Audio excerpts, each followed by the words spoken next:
This is Half Serious, where we dig into the things that keep us going habits, hobbies, hell, even bad ideas, and the hard crap that nearly breaks us. Because life doesn't pull punches, and somewhere between the chaos and the craft, the dichotomy of life teaches us a lesson. We laugh, we curse, and we keep freaking going. So pour a drink or start your marathon, and let's get into it. In this episode, we talk to Keelin. Now, you'll notice pretty early on we allude to a difficult private life event that bled into hardships at work. Although we don't discuss it in this episode, we will approach it on a later date when able. Presently, we discuss standards in policing, her ability to maneuver that gave her the never quit mindset, and her SWAT experience. This episode's especially good for anyone that's looking to get into policing. Again, not a police podcast, but since that is my history, we do go into it off and on. So this is one of those. Enjoy it. Oh, what name do you want to use? Yeah, just Keelin's fine. Sure. I mean, you get a whole hour to be somebody else if you want to be. Is there a name you want it to be? No, I mean, I like my name because no one has it. Yeah. All right, cool. So, Keelin, you want to introduce yourself at all, or shall I? You can, because I'm not good at talking about myself. So how long have you been in law enforcement? 9.5 years. Wow, it's been longer than that. I mean, I know it's been about that. I don't know why it seems longer in my head. And what are you right now? You're a sergeant? I'm a sergeant in patrol, and then I'm the assistant leader of our SWAT team. So how long were you on patrol before you went the sergeant route? Just under 5 years. So is that about average? Like No. people, so they wait longer? At my department, yeah. Like, I think I was the fastest person to get promoted, which Dang. I don't know if that's good or not, but here I am. We're going to say it's good. The It's guys excellent. like me, so And from what I hear, you do a really good job. that's what I've been told. But I just do what I think should be done. And, if I was being supervised, try to treat the guys the same way that I would hope my supervisor would supervise me. Because we all have bad supervisors. Like they don't care. They watch YouTube all day. And then you call them for something. They're like, oh, I don't know. Call the other sergeant. Mm-hmm. Or they ride you about every minuscule thing and you can't do your job because you're going to get written up about something. Like give the guys their freedom. We trust them with the gun and badge to go do a job. Let them go do it. Of course, you're going to have that problem officer or whatever. But that doesn't need to be for everyone. Personal opinion. So was it a bad sergeant or a bad, just having bad supervisors that made you want to do it? Or did you just see a better way? I guess wanted both having supervisor just like, why are you like this? And then coming up with people who they want the position for power. And it's like, well, I don't want to be under them. So it's kind of like to better put myself in a better position so I'm not stuck under their regime. Yeah. So what made you want to be a cop in the first place and kind of take the path that you did with SWAT? And we kind of went over the supervisor stuff, but just in general, what made you want to be a cop in the first place? I didn't want a regular 9 to 5, let's go work at a plant and be on a line and do the same thing every day. Like policing is literally something different every day. It's not the same. Yeah, but still, even that's like a huge jump. Nobody's like, I don't want to be the same, so I'm going to be a cop. Usually there's something. Well, I did. So, I was a police explorer. Oh, you guys have the light blue uniforms? So, I grew up in Arizona. Oh, that's we had a blue T-shirt and jeans you just wore, and you were a nerd. Did you know you were a nerd though, or you're like, oh no, I'm cool? Yeah, I was a little nerdy growing up. So you're aware of it. You're like, okay, yeah, I was aware of it. But yeah, so I did that, and I was like, oh, this is cool. And then getting ready to graduate high school, and it's like, what are you gonna do with your life? And I didn't want to be like a doctor or a lawyer. Didn't want to be a teacher or anything like that. And I was like, that's police seems cool. Go get a CJ degree. And then junior year, we had to do an internship. So I did it with my PD back home and loved it. It's patrol. I did patrol and K9. I don't know how I got that swing that we did and loved it. And I was like, yeah, that's what I want to do. And then my parents cried because they're like, no, we don't want you to be a cop. You're going to get shot and killed. So were you the first cop in your family? Yes. Oh, yeah, that's a hard jump. Yeah. I mean, they support it, and they're happy that I enjoy it. But it's especially with current policing and then just things we've gone through personally. It's no, you need to get out. You need to do something different. But so what makes you stay? I just enjoy it. I feel like I help make our department better, not because of me, but just because I can just working with the guys and facilitate those ones that are going to be better to be better. Yeah, just basically figure out the best from everyone that's taught you and then make that your own way and make it work, as long as you're within the confines of the rules and Yeah. SOP and all that, the law, obviously. Which is harder to know than people realize. Like, it's not like, oh, here's 10 laws. They're going to stay the same forever. It's hundreds of Yeah, applications of and they everything. redo it every 2 years, Yeah. which it's not like everything gets changed every 2 years, but, I mean, the thing is, like, 6 inches thick, So you bookmark the main, like, DV, your theft, the stuff you deal with every day, you gotta know because you're Yeah. gonna deal with it. But, yeah, so got my degree, met my husband at college. He's from Alabama, so that's why I ended up here. He sucked you into this way, huh? Yep, started in the north, Mm. went to the west, and then here I am. So Do you regret that decision? no, no, it's been good. I remember and I still do it, like, we'll be driving down the road, and I'm like, "Man, it's so green," And he's like, "Yeah, it's green." And I was like, "Yeah, but being from out west in Arizona, like, you fly into Phoenix and you're landing on the moon because it's brown and Yeah. dirt and Yeah. craters and, Mhm. 'cause you've been there." So Yeah, I go there a few times a year, and every time I'm like, "Oh my god, I don't understand where how people see color here. yeah, There's not much." and that was another thing too, like, I didn't wanna stay in Arizona. Like, I was Mm. good to leave. When we were engaged, I came out here to visit him, and, um we were talking about him moving out to Arizona and then us eventually coming back to the South. And we decided that I was like, well, I'll just move out here and save that step because then we don't have to go through multiple agencies. So, I did that and my parents were like, oh my gosh, the world's ending. But, no, I love it. Like, it's definitely a different way of life. It's a lot more simple than it is, especially up north and I guess out west too. Yeah, I started policing in 2016. Went through the academy, through the state, was on patrol for 4 years, and then so the sergeant thing came open. My lieutenant was like, "Hey, you need to put in," and I was like, "No, I'm way too young." Huh. And he's like, "No, you need to do it. You've got good leadership qualities. You know what you're doing. You're a leader on the shift. Just do it for just for the dry run for the experience." And I was like, "Okay." So I put in with no intention of getting it, and then they're like, "Hey, you're promoted." Lesions. And I was like, "Oh, crap." I think that there's a point where years of service doesn't mean anything anymore. Like Mhm. it plateaus out. So people are like, "Oh, I've been here 20 years. I know better." It's like, you stop working at year 3. Yeah.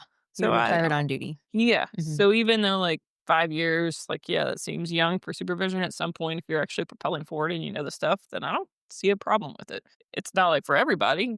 So, got promoted. I just shadowed another sergeant in criminal investigations for about 3 months, and then they said, "You're gonna go to" what they called the power shift, which is basically me plus the most 4 inexperienced guys to go It's a do, good way to learn. like, street crimes. And I was like, "Okay, like, that's something I like to do, so let's go get it." And then I got moved to traffic. I don't see you as a traffic cop. I That's not didn't something. love it at the time in my life. It worked because it was day shift and just with some things that we had going on, I needed a day shift schedule. And then so I did that for 6 months and then got booted to nights, which was fine. I never did night shift, and that's probably one of my regrets in my career is not going on nights because it's like my department's 12 hours, so it's either 12-hour days or 12-hour nights.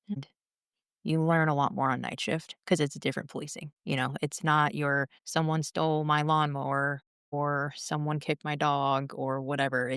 You're going to a lot more in progress calls, more dangerous domestics, stuff like that. It's just a different side. So I was on nights for a year, almost a year and a half, and that was probably the hardest part of my career so far, just because of The hours or the work? the hours, because I wasn't sleeping during the day.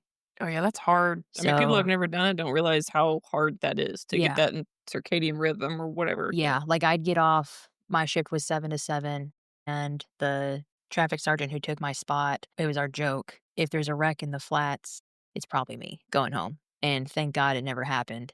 But I remember one night it's like 5 o'clock, and I was going back to my office to just finish paperwork and get done for the shift, and I fell asleep and kinda zigzagged down the highway and woke up and stopped at a stoplight, and the guy next to me got my attention, and so I rolled my window down, and he said, "Can I buy you a cup of coffee?" And I said, "No, sir, I'm about to go home. It's gonna keep me awake." And he's like, "Well, you're going to your office now?" And I said, "Yes, sir." And he's like, "Okay, well, I'm gonna follow you." And so that was super embarrassing to me, but nonetheless, I got to the office and then I got home safe. But, yeah, it was just I think now if I went to nights, I'd be fine, Yeah. because I have a lot less going on. that when I was on night shift. But yeah, when I was on nights, it was like maybe 3 hours, and then I was up because I had other stuff I had to get taken care of, and then go and work a 12-hour Mhm. shift. I can't believe you sustained it for that long. I didn't really have a choice, Yeah. you know? I mean, you always have a choice. You have a choice to quit, and you didn't do that, you Yeah, know? Lots of and people that quit. yeah, and, like, I think that's something that I'm not a quitter, so whatever the task is, I'll put my mind to it and just go and figure it out and make find a way to make it work. So I think that helps. Yeah. I But mean, I've yeah. known you for a little bit now, and I concur. You're just like, "Yeah, okay, well, this is what Imma do," and you just do it, and sometimes I'm like, you sure? Because you don't feel like you're quite awake or that that's a lot." You're like, Yeah, "No, no, no, that's what I'm doing." I'm like, yeah, "Okay." yeah, go get it. And you freaking do it, so Yeah. So and days was came open, and I was like, "Please, let me take it." you feel better? Yeah, yeah. A lot more rest. I mean, it's still busy, but the issues I had going on when I was on nights aren't there anymore. Yeah. Which that was the big struggle or the biggest hurdle was just dealing with what I was dealing with outside of work in my personal life and then trying to make work work on top Sounds of like it. you had, like, 2 full-time jobs at the Yeah. time. Yeah. Yeah, I did.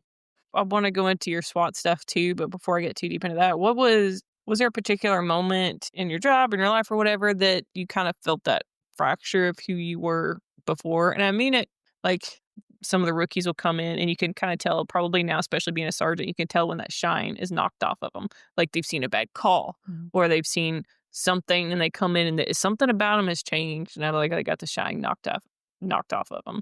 And it's good to see because you're like, "Oh, okay, now they know the cadence of this job and can handle it." But Mhm. it's also sort of sad because it's like, something broke in them that, wasn't there that was there previously kinda thing. So it's a double-edged sword. But was there a particular moment in your job where you were like, I'm a different person?" Or So have you changed at all? Are you the same person you were, you no, know? I've definitely changed. My FTO, my first FTO, it's weird because I supervise her now, but it's cool at the same time. But she's like my mom in policing. And when I first started out, she was like, "You're like Officer Hobbs off Zootopia." Okay, I love that movie. and and so I was super naive when I started. When we went through the academy, we did the controlled burn for marijuana. Never seen it before, never smelt it, and the investigator came in and he was like, "What does it smell like?" I was like, "It smells like a skunk." And he's like, "No, it smells like marijuana. That's what you say. It's not a skunk." And I was like, "Okay, yes, sir. I'm sorry." What kinda weed were you guys Yeah. burning? So I don't know if it was a specific call or just you just kind of like you see things. You see your first dead body. I know right when I got cut loose, I was probably cut loose 6 months and get to shift meeting. And I didn't get to stay for shift meeting. I got told to go to a house and it was a baby death. And Oh, we yeah. don't have any kids right now, but, obviously we want them. And that was the first time I saw a dead baby. And it wasn't like a baby's supposed to be. And so I dealt with it or whatever. And I called my husband when I cleared and just had a moment with him. And I don't think he, at the time, completely understood the emotion I was going through Yeah. because he hadn't had that call yet. And then, like, a year later, he had his, and he called me, and he's like, "I'm so sorry that I didn't understand what you were trying to convey that day." I wouldn't say that's, like, the call that broke me, Yeah. but, Well, I it's don't say one you're that definitely broken yeah, like, because that shine goes yeah. away. I wouldn't say that, like, it was that call, but just, like, you go through your policing career or whatever, Mhm. and you just see so many things, and it's like, "Oh, wow, the world's not." And, I mean, I was naive growing up, like, I was sheltered, I would say, so I've been told that too. Uh, I don't know, aren't parents supposed to kinda shelter you yeah, a little bit? yeah, Like, you shouldn't know how to sell crack on the corner, I don't yeah, think, definitely you didn't know how know? to do that. Couldn't tell you what crack was, before I became a cop. But just, things in the job and then a personal experience, I think finally it was like, "Okay, this is how it is." Yeah, this is real. Yeah. So, your mindset changes and you see things different ways and go forward. Yeah. That fairy tale, life is great and nothing ever wrong happens. Yeah, is inaccurate. Yeah. So, I am going to ask a, girl question because I never get asked these things, and I used to get asked these all the time too, especially in grand jury for some reason. I don't know if you get that too, but grand jury, they're always like, "What's it like being a girl?" I'm like, "I don't know what's it like being a man." Like, I Yeah. don't know. So, were there times in your career that you realized you would have to react differently or act differently because you were a female in a dominant male profession? Like that you adjusted your reactions? I guess the baby call 'cause when I think I was the only rookie on scene too, so that kinda played into it, but I was also the only girl. Like, just girls aren't cops, or Yeah. they're not in a male-dominated profession. Definitely, like, so when tried out for the SWAT team, it's a set standard, it doesn't matter, guy, girl, whatever color you are, race, whatever, this is a standard, and if you can't pass it, nice knowing you. And so the whole SWAT thing came in. My FTO, first FTO, she was on the SWAT team. And when we were on the road one day, they had a call out and I got to go and just be perimeter, obviously. And I was like, man, this is awesome. Yeah, for those that don't know, when you're new and don't know what you're doing, they're just like, just sit here on this street and don't let bad people go past you. Yeah. Like, don't do anything. But like, Stand I here. thought it was the coolest thing, Yeah, because yeah. the team comes out and they're all kitted up and, You're like, I'm part of it. yeah, I was like, hey, I got to do that with them today. So I go home. I was like, hey, babe, this is what I did today. And he's like, no, you didn't. I make cool things. No, you still. Yeah. So what? But after that, I was like, it'd be really cool, like, to do that. Yeah. Like, it looks like it's a lot of fun. And it's just like a different breed, I guess, for Mhm. lack of better words. It's a different caliber of cops. He's like, well, if you want it, let's go. Let's do it. And so, part of our test is you have to bench your body weight. And I never touched barbell for bench Oh, press. Like, I never bench pressed ever in my I life did not before know that. that about you. I And thought you so always bench pressed. no, I mean, I do now because I love Yeah. it. It's one of my favorite lifts, And you but, went to the police Olympics for the bench press. I did, yeah. It grew on you, Yeah, a apparently. little bit. And so we started going to the gym, and I struggled with the bar, 45-pound bar, and eventually, started adding weight, and, the tryout came, and you have to weigh in to figure out what your body weight is, and I weighed in it and benched 165, which was a PR at the time. Nice. No help. Like, I unracked it. I didn't get a lift off. Went down to my chest, held it, and pushed it up. And When it goes down to your chest, you have to hold it, or is it just like straight to your chest and then straight back up? so for the team, you just have to touch your chest and go. But Mm. like for competing, you have to hold it where the bar is completely motionless. And then Wow. the collar will tell you to press. And then that's when you can press it up. So yeah, that was a little, because I've never done that. Mhm. So when I went to the games, they're like, okay, these are the calls we're going to give you of start, press, and rack. And if you don't follow it, it's a bad lift. Even if you get the lift up, it doesn't count. And I had practiced that a little bit because just gearing up for the games and just different Mhm. training, doing static holds or whatever. But I'm not used to that. But yeah, so the tryout, we did the bench, and I did that, all on my own, which I'm super proud of because in the past that hasn't always been the standard. Or they might get like a finger help up, like Yeah. the fingers barely touching it, but your bar's getting touched, so it doesn't count. And for those that don't know, the World Police and Fire Games is what she competed in, which is, Yeah. I don't know, was Russia, were they allowed to be there that year? No. Okay, I didn't so No. If you're a Russian, I think you had to come under as Ukraine or something. Like when you signed up, you had to say obviously what country you're from and then your department and everything. But they had like a no Russians allowed band. so it's all police and fire from basically all over the world, and they go to whatever country is hosting, and then you compete against each other, and it's more elite. I mean, I don't know how it was at the bench press, but I know I've seen some of the other events, and it gets pretty elite. I just remember seeing some of the Olympic ring tattoos and being like, "Oh crap, this is Yeah, real." I saw, I don't remember if there was anyone in the bench that had it, but you see people around and they'd have it on their bicep or, Mhm. somewhere on them. It's like, oh crap, like they're legit, Yeah. like they do this for a living on top of police or fire. Funny story on that. So we go to weigh in the night before.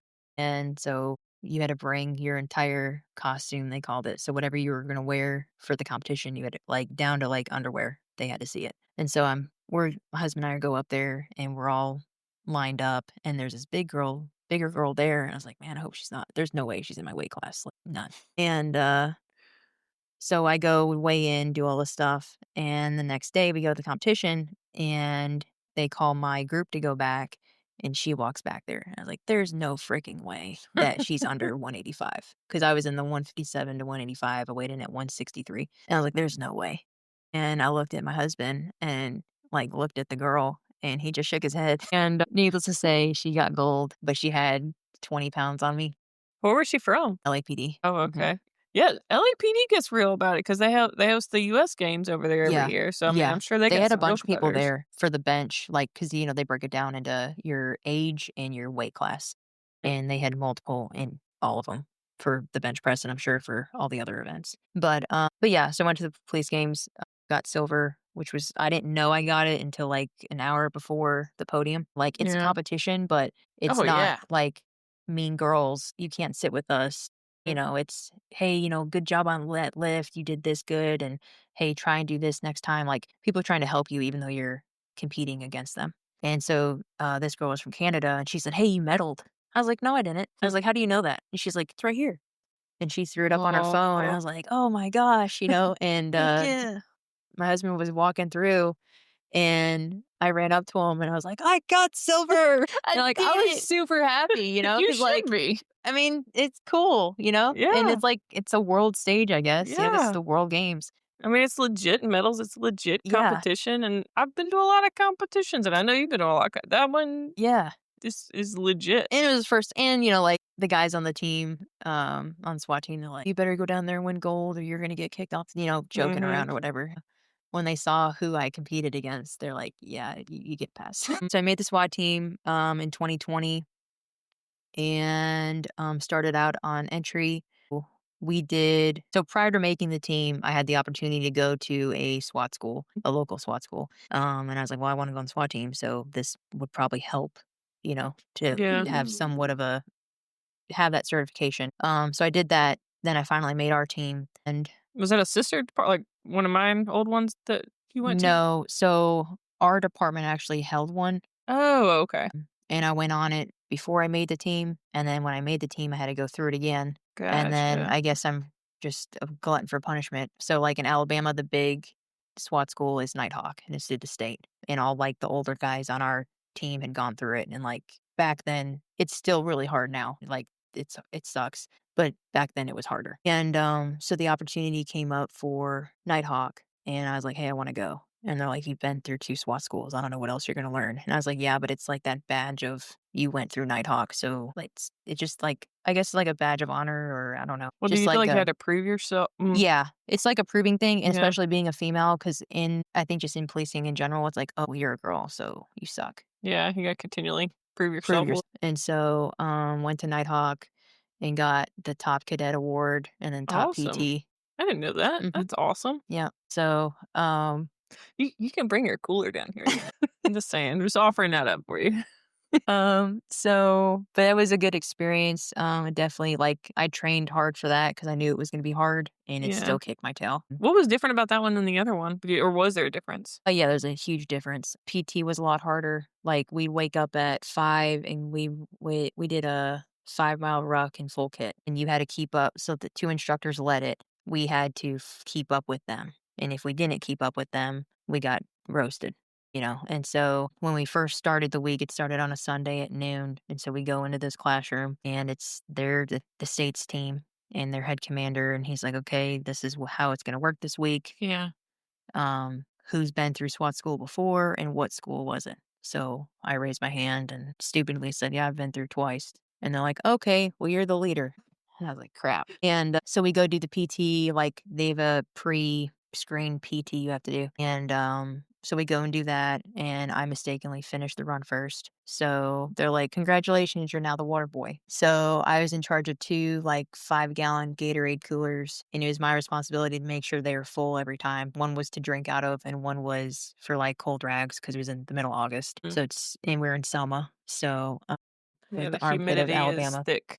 Yeah. So, yeah, I got that job on top of leading the little squad or whatever and trying to keep everyone in line and whatever. So we go through the week and like it's SWAT school. So it's a bunch of building clearing, shooting, PT. We had to drag our partners in full kit. For those that know, like, what would you describe full kit as? So it's a plate carrier with like um soft and heavy armor, like the soft panels and then like plates. How heavy do you think all that is? 30, 40 pounds. If you have everything like your mags and, flashbangs. Sorry, I couldn't think of the word. No, I would have helped. I had no idea I what was you were like, trying for. it explodes. It's not a grenade. Like you have all your tools and stuff, your pistol in your belt, and obviously, that stuff. Helmet. And we had to do like a body carry or whatever with them. And so that put a lot of people in check because they couldn't do it. Yeah. Um, You think they cool. gave up physically or mentally? You think it was their body was just like, "No"? I think it was both. It just depended on the person. Like, one guy, he was strong enough, but he didn't properly hydrate, and I think we started Sunday, and he washed out Tuesday night. Wow. Yeah, because he had to go to the hospital. Like, they Mm. started an IV in the field with him, and then an ambulance came, and we never saw him come back. What's that called when you don't have enough electrolytes or you're pumping stuff in your lip? Dehydration? No, they do it a lot in CrossFit. It's a big Oh, deal. Yeah, Rambo, not Rambo, it's Rhabdo. Rhabdo. Yeah. We have a guy in our gym who gets it all the time. We That's call what him happens when you do CrossFit a lot. You turn Yeah, into yeah, Rambo, but you yeah, get Rhabdo. yeah, Okay. yeah. I don't know, maybe he had that, but, I was gonna say that's a random one well, this when it guy when it never comes he up. was drinking Cokes and tea, Oh, and I'm yeah. like, "Dude, you have to drink water Yeah. or Gatorade, something with electrolytes in it." Essential. I know there's water in Gator or in tea and Coke, but, like, you need, like, real water, Yeah. you know? So, Mm. I think we started with 13 and ended with 9. But it was, like, statewide, different agencies sent them there. I went through with 2 other people from my agency. One of them, they didn't break their leg, but they messed it up, and so they're hobbling the whole time, and, like, it's a buddy system, and, she and I were the only 2 females. We were a pair. Yeah. I would carry a bunch of her stuff to try and help her because she could barely walk. But, yeah, we got through it, and, like, super proud of that because it's a hard school, it's a lot harder than what I went through in our department school. Not to No, dog the yeah. department Yeah. school, it just Well, I mean, your hard could be different too. Somebody else could think that your department school was harder than talk yeah, maybe, it's I true. mean, Well, did you have any mentors that kinda helped guide you to that, or did you kinda always know you're gonna go that way and you didn't really need help, or were you kind of broken with what you wanna do and you're like, "Oh," when somebody was like, "Oh, no, you can definitely do this," and you talked about your husband kinda saying, "Okay, well, no, let's go do it then." Or did you have, like, mentors at work or something like that? Definitely my husband, and I think it helped too because he was a cop, so I think that's one thing that helped when we were both in it was we could understand better than, like, a spouse who wasn't in law enforcement Mm, because if I went to a bad domestic or, eventually the dead baby call circled around where he got his, and I understood maybe what he was going through more than if I wasn't in law enforcement and never saw yeah. a dead kid before. Police in general have a really high divorce rate. In my opinion on it, it's like it magnifies inadequacies in people. I think when you know them to a different level, if you are married to a cop and you see the different angles of that person, you can it either makes you appreciate them more or less, or it breaks the marriage or breaks the relationship or whatever. So I think that if a marriage makes it through it, it kind of just shows how strong it is. I Yeah. don't know if that makes any sense or Mhm. not. If you were in a relationship with somebody, then you realize they couldn't go through a door, you'd be like, "Ugh, no, I Yeah. don't wanna be with him." So, it's I think there's a whole other different, like, level. So I think that if you're able to be in a relationship with another cop, they get to see all the different things that you go through and share. It's just a different understanding. Like, Yeah. we It's a simpler understand. way to put it than the long-winded version I Eh. just gave. You tell it well. But, like, like going through a door, or, Mhm. just talking out like, "Hey, how would you if you had this call today, how would you have handled it?" And to try and just see what I could have done different or what, I should have done that better or, "Hey, I did that really good," or, if I'm on the same page, which I think we do that with other cops, like, Mhm. you debrief something. Yeah. But, yeah, it's obviously different having it in your home every day too, but I think that's a positive. I remember when we both worked for separate departments, but we went through the academies at the same time. His department had their own academy, and then mine went to the state. I don't know if he heard it a lot, but I heard it from people in mine. They're like, "Y'all never gonna last. Cops don't make it together. Blah blah blah. You're not, don't get married. Da da da da." And we're going on 9 years next month, and we've Better been than through civilian some things. statistics. Do you have any career choice regrets? Is there something that you've done in your career that you wish you'd done maybe sooner or maybe a different unit or anything? Like I said earlier, I wish I would have went to nights before making sergeant. Because my real main exposure to night shift was as a supervisor. So that's a whole other pile of worms to Yeah. deal with. I had the opportunity to go to a crime suppression unit, and I didn't take it. Sometimes I look back on that and think, man, I should have done that Mhm. so that I would have had more than patrol under my belt. before getting promoted, but at the time, we had something going on personally, and it wouldn't have fit that schedule because it was 3A to or 3P to 3A, and honestly, I didn't wanna work those hours. Those are rough hours. So, I would have rather worked nights, 7 to 7 than Mhm. work 3 to 3, which it's a 4-hour difference, but, I would say the You still gotta hours. go to sleep, though, when it's pitch black Yeah. outside, so The hours definitely is what knocked me out of that, and then secondarily, we had stuff going on that it just wouldn't have made sense to do it. But, like, I was blessed, with my lieutenant that I had. I call him Pops, he's retired now, but he's my police dad, I guess you could say. We still talk a lot. He's retired, but I had it good with him on that shift, and when you have it good, why do you wanna leave? So Yeah. that's probably a downfall of mine, like, I shoulda just stepped out and like, yeah, I appreciated that lieutenant and his guidance, and he was the SWAT commander at the time, so that was probably another thing that helped me get into SWAT. Not helped me, Give you an insight? but yeah, he gave Yeah. me that insight because they talk about like, when we do patrol stuff or patrol shift meeting, he'd say, he'd go over scenarios that he went through with the team, or he would give us different training that other shifts weren't getting, just because he had that background. And then I remember one time it was Thanksgiving, we had to work, and they had I think it was a murder warrant out on a guy. Another officer, and I were at the gym, and someone had found the guy, knew he was at his mama's house because it's a holiday, and so they went to go serve the warrant, and he's like, "You're coming."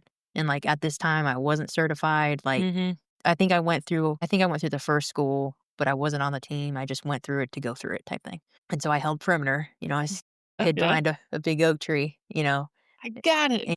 and, but it was cool, It was like, man, this like I want to do this. Of course, I went home that night and I was like, babe, this is what I did today, and we got a murder suspect. And he's like, yeah, you did. You got it, but maybe not you. They got him. I was Yes. like, I took him to jail though. Like I transported him. But I helped. yeah, I helped. So, speaking of SWAT and all that stuff, SWAT genes, Jesus. SWAT teams are Mhm. generally pretty close, I imagine, just like a lot of squads that go through a lot of stuff and have to spend a lot of time together. Yeah. So, how do you guys kinda get through all the crappy calls, the crappy hours? I imagine crappy hours just like the other cities where it's like, "Oh, hey, you've got this," and it's gonna roll on for a lot more hours than you Mhm. thought it was gonna roll on to.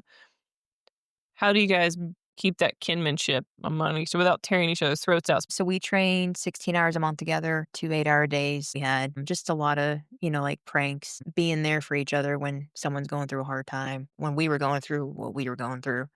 And it got bad. I remember I was off work for a good 10 days, and the first training day I went back, they all came up to me and, gave me a hug and was like, we're here for you. And if you need something, if you need money, don't hesitate to ask. If you need a gallon of milk, I'll get it, which, I mean, it's more than that too, Yeah. but, they were definitely the core group from the department that I had going through that time.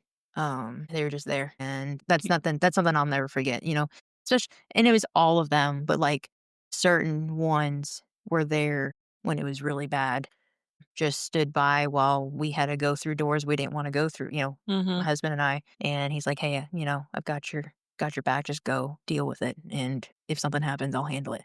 And that could just let us relax a tenth of a fraction of the, moment. So they didn't only have what you call your six, which is your back, all that other good stuff when you're literally going through a door, but also just in life in general, which is, I think a testament to people's character.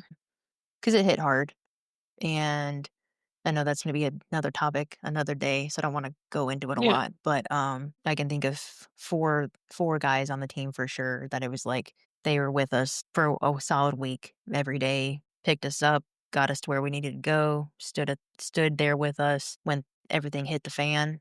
They, were right there, Mhm. and, that's something I'm never going to forget, and I don't think he will either. But yeah, it's just I don't know, it's like I have a younger brother, like, in Mhm. real life. I mean, we In joke real life, in real not this life. fake life Yeah, I'm not this talking. fake police life I live.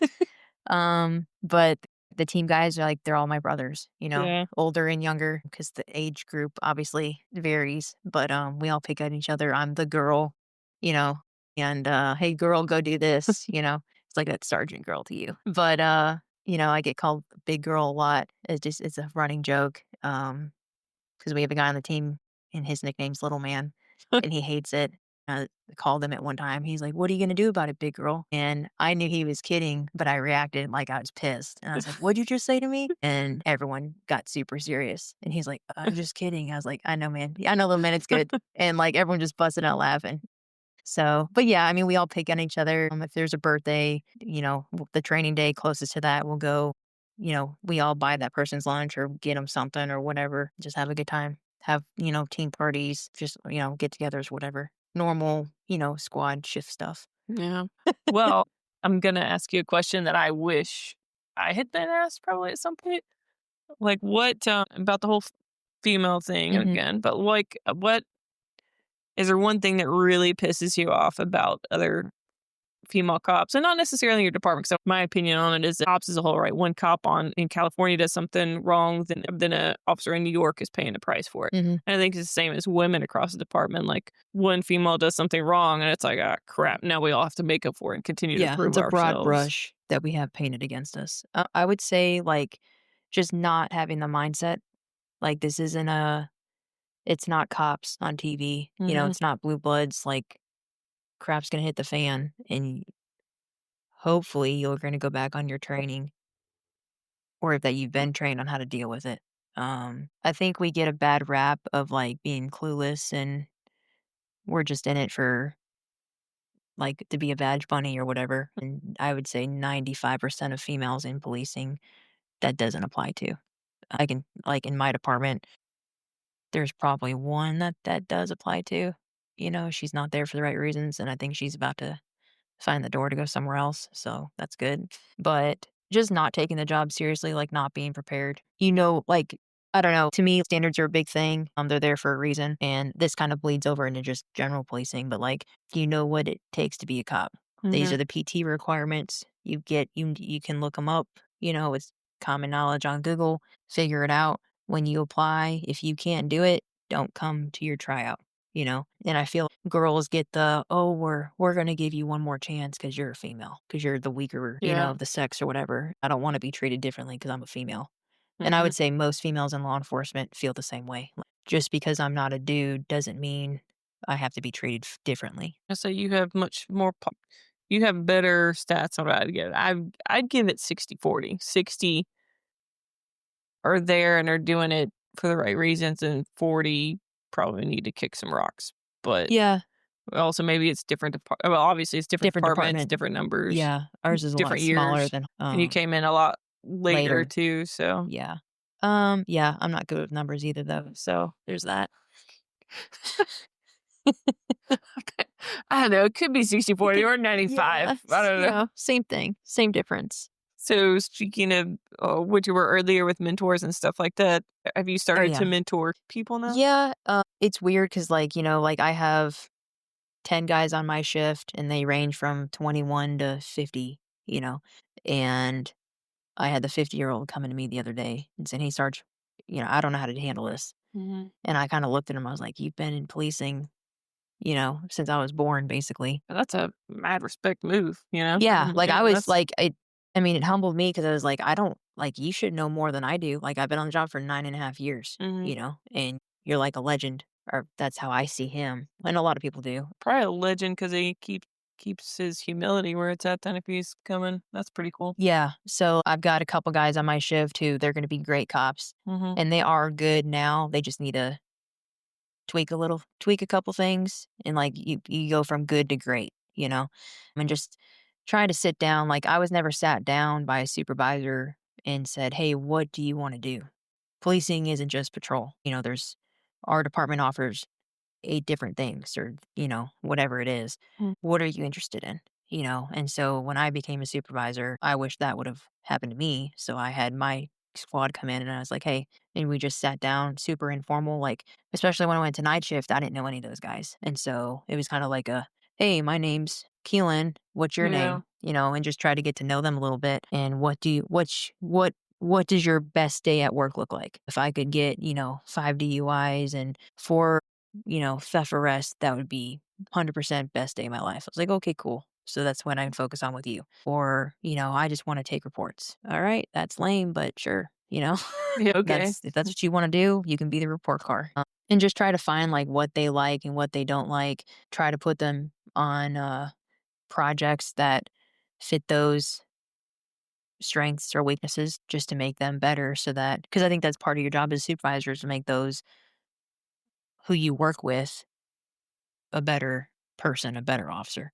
Have you come to that point yet where you've seen one and you're like, okay, this person just needs to go? Like, there is no molding this person. I'll say I've only ran into it like maybe 4 or 5 times after, they've gotten out of the academy and gotten out there. I'm like, oh, Like they need to just go.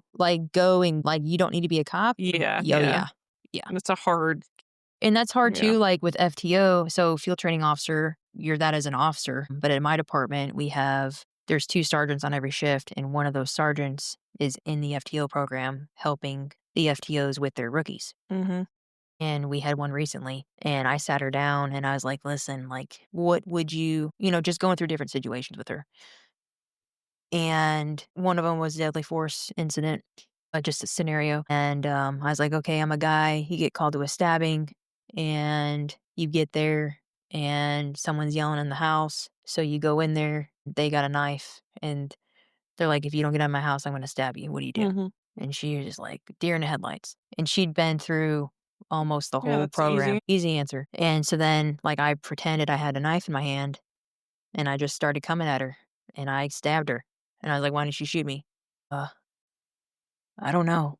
And I'm like, "You might wanna rethink your job." Yeah. That on top of, like, 7 other things that we had seen, and it's hard because like, some people, they think that they should be police, and, like, that's their dream, but, they can't cut it, and it's not going back to standards, I think that would help in the, like, pre-hiring process. You have the state standard, and that's what Mm-hmm. you have to pass to be hired. And then it's like, "Oh, well, you got 20 push-ups. You're supposed to get 22, but we can knock that out in 12 weeks. You'll get to 22. We'll hire you." And it's like, "No." Yeah. I applied in August. My PT test was in November. Mm-hmm. When I applied, I could do 5 push-ups. 5. Yeah, And you have you've to do learned that. 22. So when I went to my PT test to get to be a cop, and I did that 20-second push-up, I had a huge grin on my face, and the instructor looked at me, he's like, "Why are you smiling?" And I was like, "I did it," little Miss Young, naive Officer Hops. And he was like, "Okay, get back to the line." Like, he wasn't amused, but, like, Yeah. I was on cloud 9 because I had practiced and worked my butt off Yep. to get there. I think a lot of that problem of, it's like, you don't belong here, starts in that, like, we call it the mini academy. If you see them in the mini academy and they're not gonna make it, here's the Mhm. door. Like, I'm sorry, but you need to go find something else to do. But that's not how it works. Yeah, I'll give it to you. Like, the agency that I came from, that you, you make it or you don't. There's no like if, ands, or buts Mhm. about it. Like, either you're going to pass that test because that shows the dedication to the cause at hand. If you can't even take the time to prepare yourself prior to even starting the academy, like, there Yeah. is no way you're going to do so after you're out of there. And I So, wish admin would realize that more and not see it as a number mhm. or, because we're all short. Everyone's short. I Yep. get that. But if you can't do the minimum standard, Mhm. how can I expect you to handle a shots fired call or, You just you don't know, want it. You just don't want it bad enough. Yeah. yeah, you don't want it? Okay, see ya, Hmm. And I mean, that even like team stuff, like we don't lower the standard, and that's been fought for the last couple years and by uppers saying, "Hey, you need to lower your standard." And we're like, "No. I worked my ass off to get on the team, and I Yeah. had no help as a female. I didn't get the female Hmm. card. I worked my ass off and I made it. And I'm super proud of that. And I will be my whole life. If you want it bad enough, you'll get it. You don't need to get that inside help Yeah. of, "Oh, well, she barely got it, so we'll count it." No, you didn't get it. Hmm. Yeah. Cut and dry. So now that you're a seasoned cop, you're almost at that 10-year mark. So we'll say lightly seasoned. Lightly seasoned. You're a lightly seasoned cop. Sprinkled. What is a piece of advice you would give young cops starting to look into the career of LEO? Um, Or, well, females in Females in particular, particular. or all. I think for everyone, like, know you can meet the standard. I don't know why, but that's just something that's super important to me. I think because I had to work for it. So it's something that's near and dear to me. Know you can do 22 push-ups. If you can't do it, then don't show up. Like, If It's you're written out on the it's websites what yeah, you like have to you've do. got and if you're not ready, don't put in yet. Just practice until I didn't put in for the SWAT team. It took me 2 years to get my body weight on a bench press, and they had openings before that. But guess who Mhm. didn't put in? Me, because I wasn't ready, and I wasn't about to Yeah. go in front of all those dudes and fail, knowing I couldn't take the pass the test. Yeah. And I didn't want that, "Oh, well, she's a female, let's just slide her Mhm. in." No. I think that's how you gain Um, their respect too. Like, you go in there and you actually do what is requested of all of them. I'm not there's no special treatment. Yeah. Know what's expected and know you can do it beforehand. From a supervisor standpoint, know how to communicate. And that's supposed to simple, like, "Oh, we just need to talk, communicate." It's like, "Oh, that is we can talk, people have been talking for hundreds of years, but Yeah. communicating is so different." Well, it's hard because, everyone's on their phone and Yeah. just they're punching letters out into a text message Mhm. and there's no face to face anymore. And it's kind of funny, like, well, I'll have to sit down with someone and they don't know what to do. Like they're looking in the corner, they're looking down, they're fidgeting. It's like, no, just talk to me. Mhm. Just look at me. You don't have to look me in the eye, but just look at me, like Yeah. acknowledge that we're talking right Mhm. now. "Do you understand what I'm saying?" Yeah. Yeah. Do you hear the words coming out of my mouth? Mhm. Know how to talk, but also know how to construct a sentence. I would say those would be, 2 big things. Have some street sense a little bit. Like, I was sheltered as a kid, so, I didn't know what weed was. Sorry. Eventually figured it out. I remember the first time I was on FTO. Wait, I don't think you're telling the people to go smoke weed prior to No. being No, no, no, no, that's not what I'm saying. Have some have some life experience, I guess, is what I'm Yeah. getting at. Yeah, I Fun got it. no, story though. So, I was on FTO with, the female FTO I had, my police mom, and we go up to a car, and I'm doing my thing, and I'm waiting. The guy's digging his license out of his wallet, and I look at her, and, I went like this and tapped my nose, and she's like, "Yeah," Mhm. and I was like, "Yes, I finally could smell it." "I got it! Finally." So yeah, we ended up, searching the car, and he had dope on him and, took him to jail and all that. But yeah, to go back to your question, know the standard, know what's expected of you, know how to communicate verbally and written because it'll go a long way. Ask questions. Like if you don't know the answer, don't pretend. I mean, sometimes you have to. Like if you're the first guy there and you're the brand new cop and you get there and you're waiting on Yeah. senior officer to get there and you're just faking Biding it your till you time. make it. Mm. Like, yeah, I get that. Or, But like, you're gonna have to fight somebody and they're, like, 4 times your size. You're like, "Uh-huh, let me just figure out yeah. how to handle this till I get somebody else to help me." Yeah. Yeah, I guess those are probably the top 2 or 3 that I mentioned, the biggest things, because 'cause that'll carry you a long way, not in just policing, but in your everyday life. Know how to talk to people. Just ask questions. "Well, how did this happen?" And just try to get as much information as you can so that you can make an accurate report, and then if there is an arrest to be made, Yeah. you can make it and you're not, violating someone's rights or making a bad charge. Understand when you go through the academy and you're going through, like we had to take a legals test and it's all the state statutes and not all of them, but they break them down. Yeah, the main ones, yeah. Yeah, understand, and that's like I'm the FTO sergeant on my shift and I have them come in every day and say, "Hey, what'd you learn today?" And Mhm. I know what they should have gone over, so I'll test them on that and then throw something in there that's not on there. And usually one of them is a statute that they should have gone over that day. And if they don't know it, it's like, "All right, dude, you need to know these 10 like the back of your hand. You should already know them pretty well because you went Mhm. through the mini academy and then you went to the States. You've got 6 months under your belt already and just schooling. And now you're doing it like for real life. So you should have somewhat of an idea of, Yeah. theft four is anything under $500. That's a gimme, That Mhm. shouldn't be a, man, I don't know. Let me go look that up. Like, you should know that. Just understand the basic laws you're going to deal with every day. And if you don't know what they are, ask. We want to see you exceed. We want to see you do well because we need your help.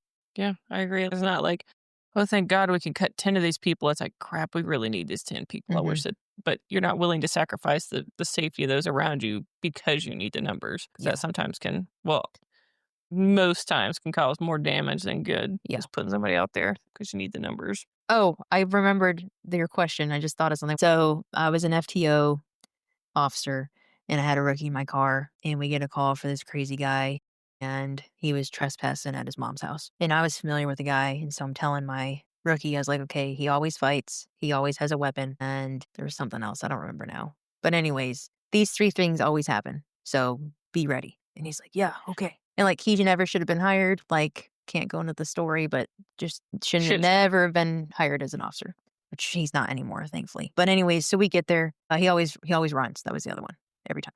So we get out with him, and he's in the backyard of his mom's yard fence. And I call him by his name, and he turns towards us, and I see some type of weapon is in his back waistband. So I get on the radio, and I was like, hey, he's got something in his back waistband. I can't tell what it is, but it's definitely looks like a weapon, some type of object. So other guys start coming because they know the rookie I have is trash. And so I call the guy over me again, and he's like, F you, and he takes off running. And like, we're in the projects of my city. And so I was like, okay, game on. So I start running this guy down, and we run a couple blocks.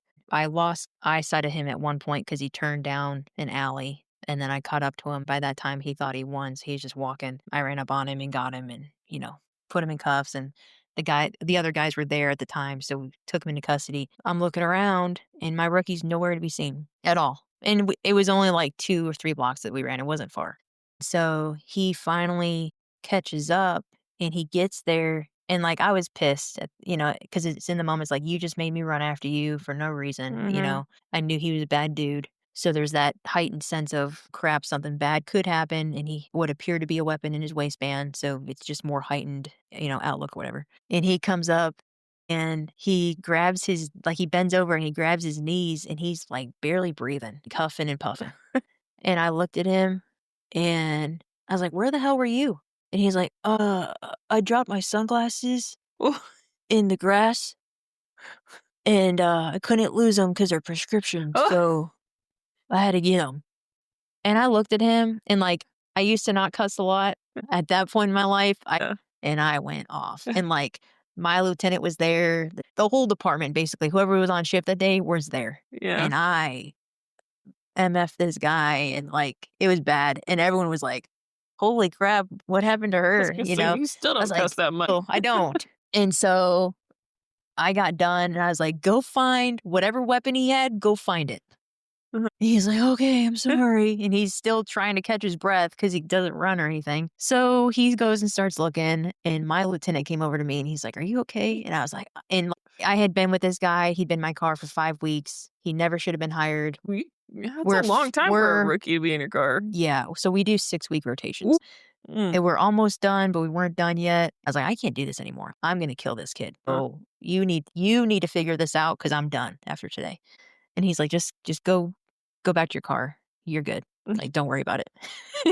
I'm walking back to my car, and the rookie officer comes up to me like he just found a pot of gold, and he's carrying the weapon that I thought was in the guy's waistband was a pair of nunchucks. And he had broken like a broom handle and then duct taped them, electrical tape. So the rookie comes up, he's like, hey, I found him. And he's like, look, there's a thin blue line on here. He must support police.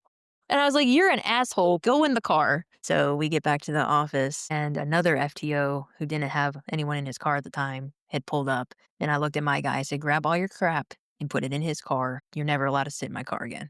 And the officer was like, no, I don't want him. And I was like, I just made an executive decision. He's not with me anymore. Now, I mean, so after that, so that guy was eventually let go, and he's not an officer anymore. But, because like, stress for me, it was like, I'm running down. It's hilarious now. He's like, oh, look, he must support the police because he has a thin blue line on his. No, dumbass. He taped it with black electrical tape, and there just happened to be a blue sliver on there. Criminals don't support the police. They don't have thin blue line. Just like, so something like that. Like, we laugh on that now. And I mean, it still comes up. It got brought up the other day, actually, last rotation. One of the guys was like, well, at least the rookie we have on our shift right now isn't like this rookie that you had. And I was like, yeah, that's true. One of the things I really thoroughly enjoyed was, one, I hated having a horrible rookie because, oh my God, 8 hours is so long every day with somebody that's really, really bad. Imagine 12. Yeah, I couldn't, no. And also, you do it for 2 more weeks. We do 4-week rotations. Yeah. But I loved it when my friends had a really bad rookie. So funny watching how much they would struggle with them. I'm like, hee hee. Yeah. That was, I miss that. Yeah. Every day just wanted to kick him out of your car. I'm like, this is going to be fun. At the end of that rotation, or at the end of that 6 weeks, my lieutenant called me in his office and he's like, "Are you okay?" And I was like, "Yeah, I will be. This is the last day I have with him." And he's like, "Well, you look like a wilted flower."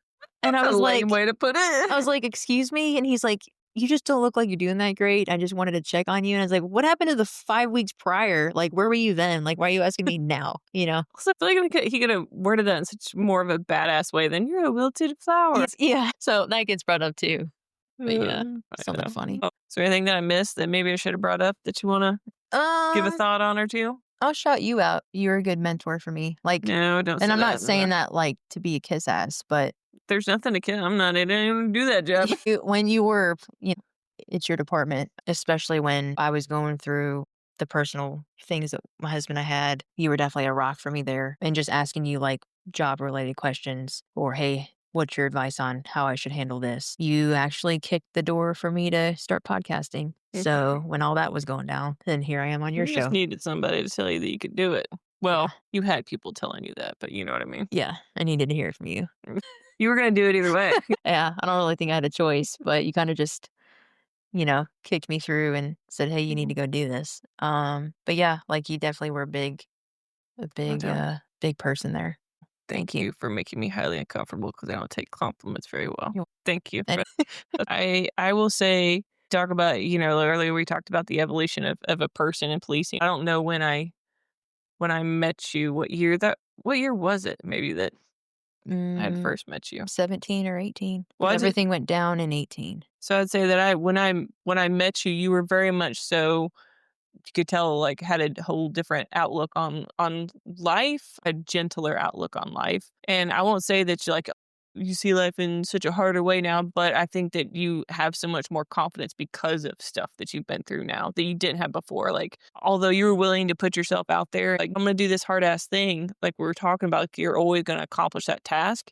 I don't think that you were having to hold yourself to the standard that you could have. And then you realize, like, oh shit, I can do more than I thought I could before. So even though, like, obviously that shit sucked and I wouldn't wish that shit on anybody, it let you rise higher than maybe would have before. It would have taken you longer to do before. I think that what you've accomplished is awe-inspiring, and there isn't a challenge that I know that you haven't been like, okay, no, well, we're going to do this, and then you just freaking do it. I think that's a great example, not only for women, but just for cops in general, which is the whole point of being a woman cop, right? Is just to be like a cop. Not to be like, oh yeah, that female cop. No, just to be a freaking cop. So I think that you embody that. And I've never worked with you on a professional sense in law enforcement, but from what I can tell and talking to people, that you also embody that as a supervisor and you invest in your people, which is, not as common as what we'd hope. So thank you for doing that, because even though I'm not in that career anymore, we need people like that so badly. So thank you for that and for what you're doing. Yeah. Thanks for now putting me in an uncomfortable position. So easy to do the other way.